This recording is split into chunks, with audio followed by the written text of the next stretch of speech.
Oh boy, someone draw the pentagrams because there's going to be some demons summoned tonight. Hello everyone, Hetafax here. And yes, I am not using my avatar this time because a lot of you did not get to see my England cosplay because I had missed all the England photo shoots. I will get to that later, but yeah, I'm keeping the England head and the eyebrows, which are a piece of garbage. They are literally taped to my face because the adhesive wore off. Yep, good money well spent. Yeah, I'm using my Russia wig at the moment because I currently do not have my boyfriend's wig. You can see that I think I looked pretty good in that cosplay.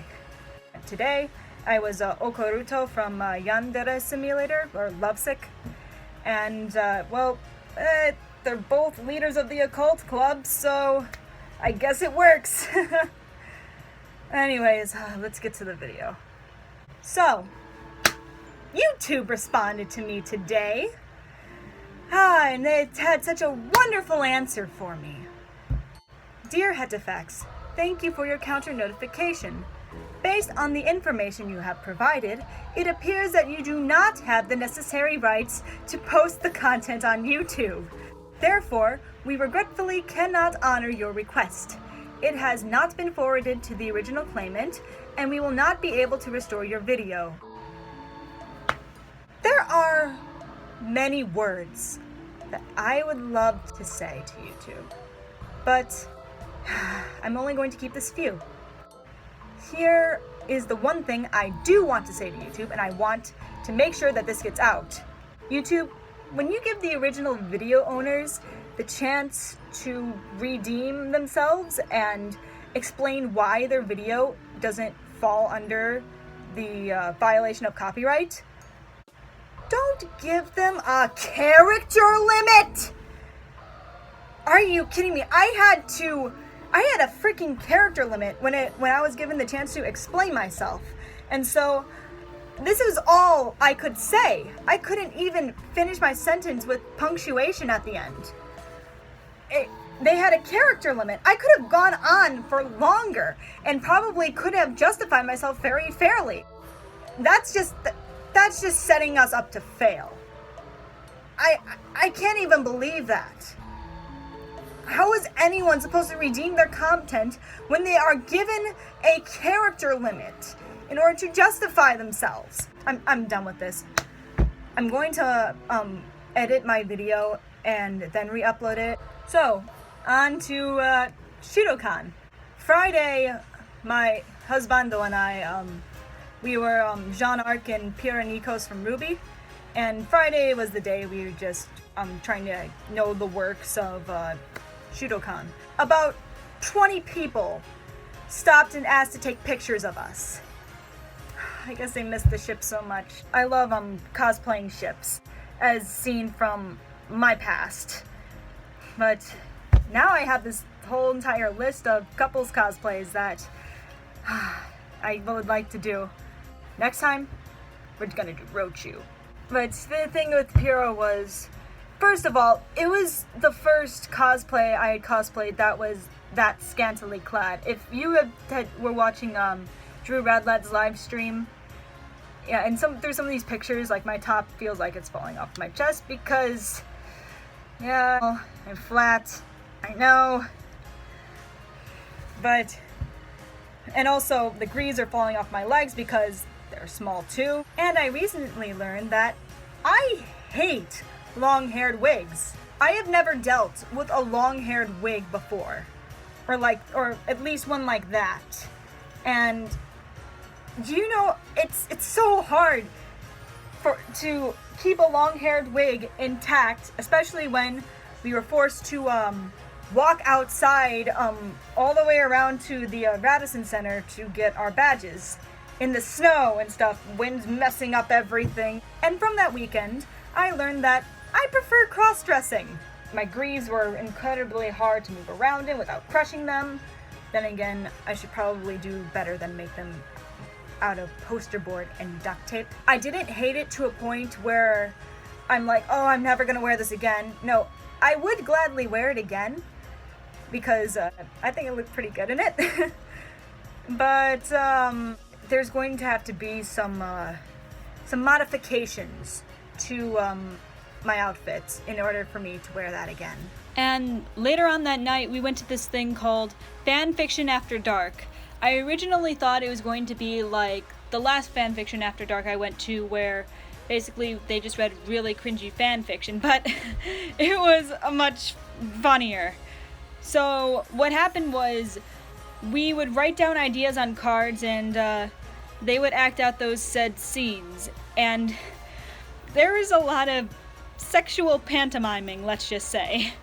And I came up with some of the weirdest ideas ever, and I could tell even that these people thought I was pretty weird, but they didn't know it was me. One of the ideas I had was you are having a conversation about giving a pipe a blowjob, and then you suddenly start photosynthesizing sexually. I have a very creative brain, let's just say. But yeah, that was a rather fun event. There were points where we started hurting from laughing. And now, my friends, it is time for me to show you my glorious loot that I bought and do not need. First, I'm going to start with the buttons because I think I got buttons practically every day of this week. Because that's just what I need. More buttons for my backpack. A very relevant one today. I'm going to use this one next time I cosplay Russia. And this one next time I cosplay Lithuania. Yeah, it's really rare to find Hetalia stuff. I mean, I found some like really rare plushies, but they were $60. Hetalia stuff may be pretty rare, but I don't think really anyone's that desperate. I also got this thing, the most broken Pokemon in existence. A pure electric type, whose ability is levitate. All my Pokemon fans out there will know what I'm talking about. I got a couple of official licensed keychains. There has America, England, and Russia on them. I got a couple of gifts for like my brother and my roommate since she couldn't go. I also got, since I can't put the charm on my phone, I got Sweden. He now hangs on my 3DS. It's really cute. And then on Saturday, I was going around, I got a Neko Atsume thing.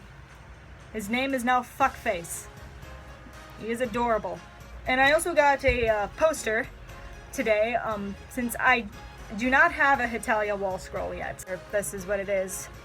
This is much better lighting. For the majority of the time, we basically took Ubers there because first day it was snowing, and I didn't have any pants on. I had shorts and cloth and some armor that was incredibly hard to walk in, but it was still pretty cold. But this morning was not we just took the bus, and I surprisingly did not wear a coat. And I just wore this. My husband kept asking me, are you sure you don't need a coat? I mean, I'm wearing a coat. Just like, it's not that far, right? I underestimated. I was cold throughout the entire day. It stayed with me throughout the entire day. But yeah, this morning there were $33 for an Uber. I guess people like to take Ubers to church. It's such an amazing invention. I'm proud of it. On Friday, I stayed up till 3, but I woke up at 8 because getting that wig on is impossible. And getting all that stuff on takes a lot of time. So I slept in this morning and just stuck with this easy cosplay. And so on Saturday we went to the Ruby photo shoot, which I did get a lot of pictures of, and Husbando and I did the fans some happiness. We gave them what they wanted. They gave them some feels. And right after the photo shoot, I see a notification that Drew Radlad is asking where I am. And so, like, literally right after my photo shoot, we meet each other. You might have seen me on the live stream, me and Husbando. He was interesting. It was interesting to see him in real life. I definitely would like to work with him again in the future. I mean, he seemed interested in working with me. He looks a lot older in real life. Yeah, he sounds a lot different in real life, probably because of the camera and its shitty qualities. But, yeah, he reminds me of me when I was that age. In that age, I kind of was just leaving Hetalia, and I was more getting into Homestuck, which I had to try to not avoid this weekend because there were so many Homestuck cosplayers. But I did not want to get sucked back into the trash vacuum. But after that, I had to dash back to my dorm to change, and then I thought I have a bit of time, and I realized, oh crap, I'm running late. So I put on the eyebrows, but just in case there were a lot of England cosplayers there, I packed my Lithuania wig. We were told that the photo shoots were going to be outside, and so we get to the gazebo, and there is no one there. Apparently, they had changed it to inside, and no one told anyone about it, really. We went back inside, and all of a sudden we see a second thing around the corner from the first one. It's like, oh, okay, there it is. And so I asked the person right there, is like, what's going on? They're like, oh, US UK. And I think some of you who were there, you saw this. This was me. I run in, I slide in, and into like a pose, you know, the pose where you're laying down like this. That's what I did. And everyone was, yeah, you can imagine the reaction. But then I found out I had missed a lot of the England shoots because they were going in a weird order. So then I realized, okay, well, might as well not stay England since I'm not going to be in these pictures. Which, by the way, does anyone who knows anything about ShutoCon pictures, I forgot to take pictures on my phone. Yeah, smart. If any of you know where the photos are being uploaded, I'd like to know that information, thank you. I quickly rip off my eyebrows. It didn't hurt as much as it thought, but it still kind of hurt like a bitch. And since the uniforms for this two are exactly the same, except I just switched my belts and I moved my wig, and all of a sudden I made this video. They're like calling out the Soviet Union. They're like, oh, we have a Lithuania now. Where did that come from? I'm just like, surprise, bitch. Afterwards, I'm like, I'm surprised Drew didn't come to the photo shoot. I'm like, he's like, oh yeah, he came. He's like, really? He's like, yeah, he came. During the US UK stuff, he said something about US UK being incest, and then he left. And I'm just like, of course he did. But afterwards, we were bored for a while. We walked around for a while.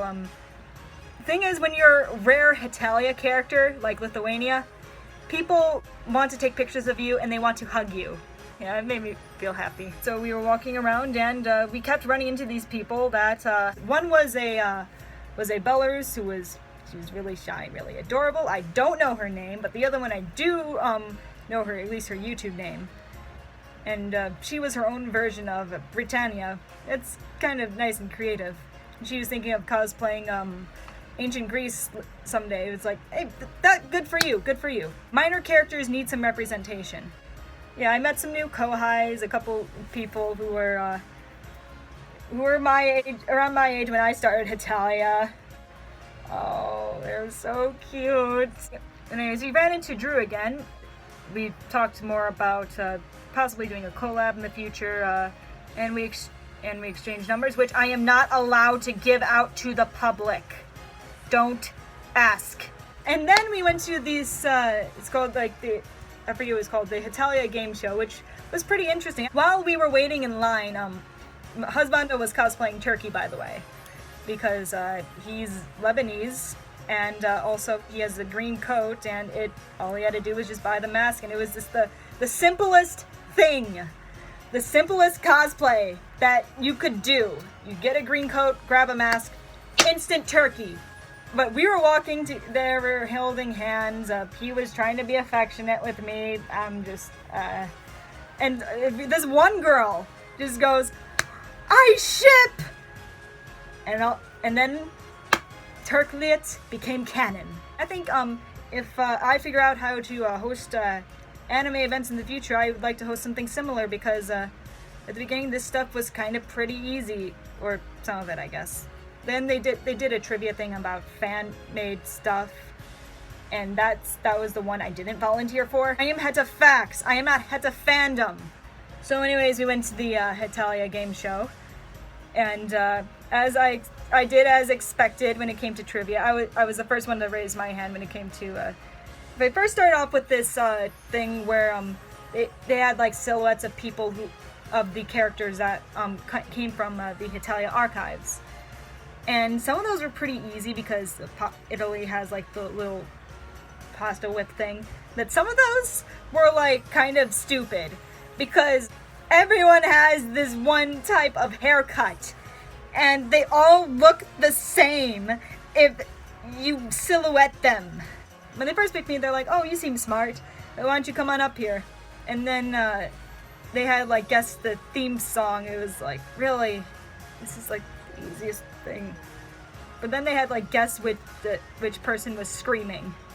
I tied the first round with someone because I was still figuring out the clickers, but I lost but the tiebreaker was rock, paper, scissors. I let them have it since it's kind of unfair for me to be up there in the first place. I guess I was pretty memorable, so I couldn't go up there like for like a couple more trivia rounds, and so I went up there again. It was like a lot of it was like quotes, and people were just like, how did she know this? Is kind of creepy. Hopefully somebody videotaped it. I won a lot of stuff, as you can see from the screen. Yes, that is J. Michael Tatum's autograph, and then he did write on it. One of the co-highs I was with won something too for another challenge.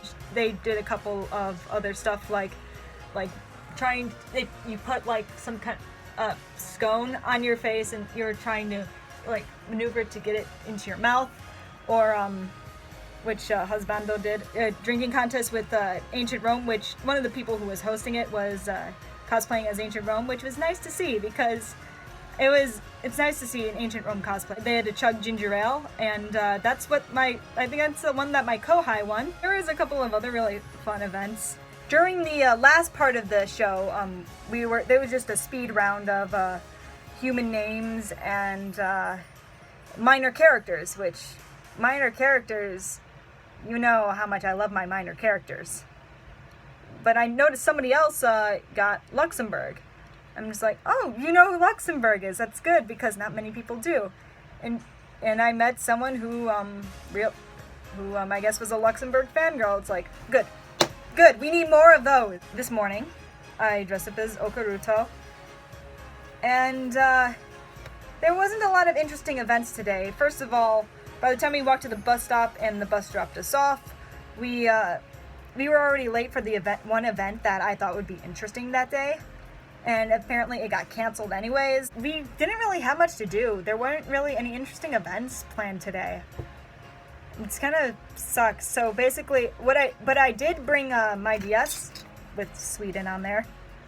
And I kind of like walked around, got a bunch of street pass names. We basically just walked around, and I was being in character. I was doing my Oka walk, like how Okaruto walks in the game. And about I think I counted 16 people recognized me. See, when you're those kind of characters, like minor characters from Hetalia or a character from Yandere Simulator, few people recognize who you are, but the ones who do are very, very happy to see you in that cosplay. I guess I could say one of the most interesting stuff we saw today, we saw some people from the Ruby shoot the other day and the Hetalia shoot. And we saw a Caramel Danzen train. Someone just blaring Caramel Danzen and doing this, and I'm just like, okay, I don't have anything else better to do. I'm just gonna follow the train. Since we ran out of things to do, I went home at around 4. And I was sad to leave, but I had nothing else left to do. Some of the things I found really interested in ShutoCon, because this was my first time ever going. They had a cosplay repair room. That was very beneficial. The food there was actually pretty decent. They had a nice variety of food, and it wasn't too terribly overpriced. They had an entire gaming section. They had like arcade games you would see like in an anime. Like they had the drum games, and it wasn't just computer games or like in Super Smash Brothers. It was the like arcade games like they had the Dance Dance Revolution. Yeah, that's pretty much what made ShutoCon unique. Anyways, that's pretty much all I have to say about ShutoCon. You didn't really learn much about anything today. Thank you for watching Hetafax.